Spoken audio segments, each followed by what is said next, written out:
शिक्षा इन दिनों चर्चा का विषय बना हुआ है। कभी शिक्षा का भगवाकरण, तो कभी मौलाना अबुल कलाम आज़ाद, कभी मुगल सिलेबस। ये तमाम चीज़ें हम आए दिन सुनते आ रहे हैं।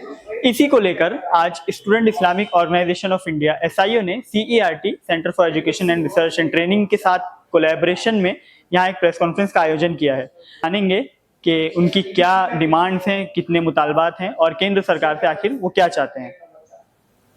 हमारे साथ फवाद शाहीन मौजूद हैं, उनसे जानेंगे कि पूरी प्रेस कॉन्फ्रेंस में SIO Student Islamic Organisation of India ने किन डिमांड्स को रेज किया है। फवाद भाई, सबसे पहले हमें ये बताइए कि आप लोगों ने जिन डिमांड्स के को लेकर ये प्रेस कॉन्फ्रेंस रखी, आप लोगों को ऐसा क्यों लगा कि इन डिमांड्स को रखना चाहिए हुकूमत के सामने या केंद्र सरकार के सामने? देखिए, इस वक्त एक बहुत बड़ा जो स्टार्टलिंग फैक्ट हमारे सामने आया है। All India survey of higher education की जो लेटेस्ट रिपोर्ट आई है, उसमें ये बताया जा रहा है कि मुसलमानों का पहली बार हायर एजुकेशन के एनरोलमेंट में नंबर ड्रॉप हुआ है। परसेंटेज वाइज देखेंगे तो 8% से ज्यादा का ड्रॉप है और एब्सोल्यूट नंबर्स में 1,80,000 के करीब मुसलमान हायर एजुकेशन से ड्रॉप आउट हुए हैं। ये पूरे इस सर्वे की 12 साल की हिस्ट्री में पहली बार किसी भी कम्युनिटी का इतना बड़ा ड्रॉप दिखा है। और इस साल जो 2020-21 की ये रिपोर्ट है, उस साल में सिर्फ मुसलमान ही एक कम्युनिटी है जिनका परसेंटेज वाइज नंबर ड्रॉप होते हुए दिखाया है। तो ये एक मतलब एक अनप्रेसिडेंटेड चीज है। किसी ने भी नहीं सोचा था कि इस लेवल का इंपैक्ट होगा जो कुछ भी हालात है उनका। इसीलिए हमारी सबसे पहले डिमांड तो सरकार से यही है कि उन्हें इस ड्रॉप की वजह क्या है उसके ऊपर एक जांच करनी चाहिए, एक ऑफिशियल जांच होनी चाहिए जो कि इस जांच की वजह को समझ पाए। दूसरा, जो माइनॉरिटीज के सपोर्ट के लिए स्कॉलरशिप्स, खास करके MANF और रिलेटेड स्कॉलरशिप्स का जो रोल बैक हुआ है, उनको वापस लाना चाहिए, उनकी अप्रोप्रिएट फंडिंग होनी चाहिए। और साथ ही में सबसे इंपॉर्टेंट है, जो SIO एक लंबे अरसे से बोलती आ रही है कि माइनॉरिटी कॉन्सेंट्रेटेड डिस्ट्रिक्ट्स में यूनिवर्सिटीज सरकार को बनानी चाहिए। खास करके जो कुछ बड़े सेंटर्स हैं, मसलन बिहार में किशनगंज है, यूपी में संभल है, मेवात में हरियाणा में मेवात है, तो ये कुछ बड़े सेंटर्स हैं जहां मुसलमानों की बड़ी पॉपुलेशन है, एजुकेशनल बैकवर्डनेस भी है।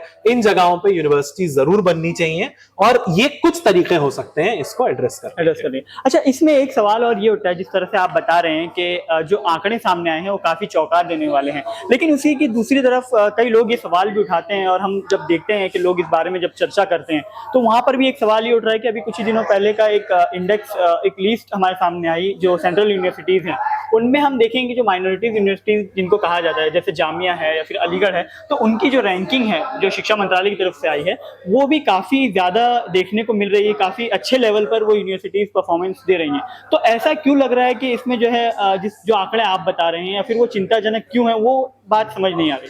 देखिए, ये जो सेंट्रल माइनॉरिटी यूनिवर्सिटीज की जो रैंकिंग है, ये तो बहुत खुशी की बात है। ये बताती है कि माइनॉरिटी यूनिवर्सिटीज में एजुकेशन का स्टैंडर्ड कहीं से कम नहीं है, बल्कि माइनॉरिटी यूनिवर्सिटी बना करके आप माइनॉरिटीज को हाई क्वालिटी, और सिर्फ माइनॉरिटी नहीं, माइनॉरिटी यूनिवर्सिटी में 50% तक अगर माइनॉरिटीज को स्पेस मिलता है तो बाकी कम्युनिटीज को भी स्पेस मिलता है। पूरा माइनॉरिटीज के लिए बस एक स्पेशल प्रोविजन मिलता है। तो आप जब माइनॉरिटी इंस्टीट्यूशन, दो बड़ी सेंट्रल यूनिवर्सिटीज हैं जो माइनॉरिटी यूनिवर्सिटीज हैं, दोनों का परफॉर्मेंस बहुत अच्छा है, स्टैंडर्ड ऑफ एजुकेशन बाकी यूनिवर्सिटीज के कंपैरिजन में बहुत अच्छा है, तो ये तो खुशी की बात है और बताती है कि आप ऐसे और यूनिवर्सिटीज भी बना सकते हैं। लेकिन ये भी याद रखा जाए कि ये सिर्फ 2 यूनिवर्सिटीज हैं जिसमें के 20,000 25,000 लोग जी स्कूल से लेकर के PhD तक 25 से 30,000 लोग पढ़ते होंगे। पूरा जो आप अगर तादाद देखिए 2019-20 में जो ग्रोथ हो के 7-8 साल की कंटिन्यूअस ग्रोथ के बाद मुसलमानों का 21 लाख इनरोल्ड स्टूडेंट्स थे हायर एजुकेशन में।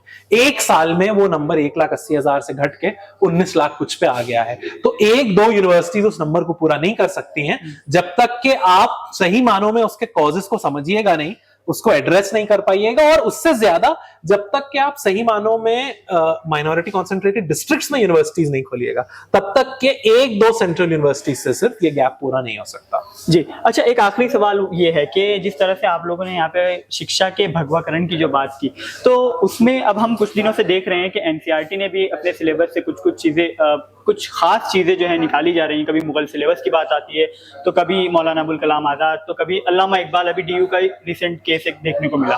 तो इन तमाम चीज़ों पर एसआईओ या फिर आप लोग किस तरह से अगला आपका कदम क्या हो सकता है? क्या सिर्फ डिमांड करना ही एक इसका हल है, या फिर आप लोग इसको किस तरह से बदलने के लिए इसको कोशिश कर सकते हैं?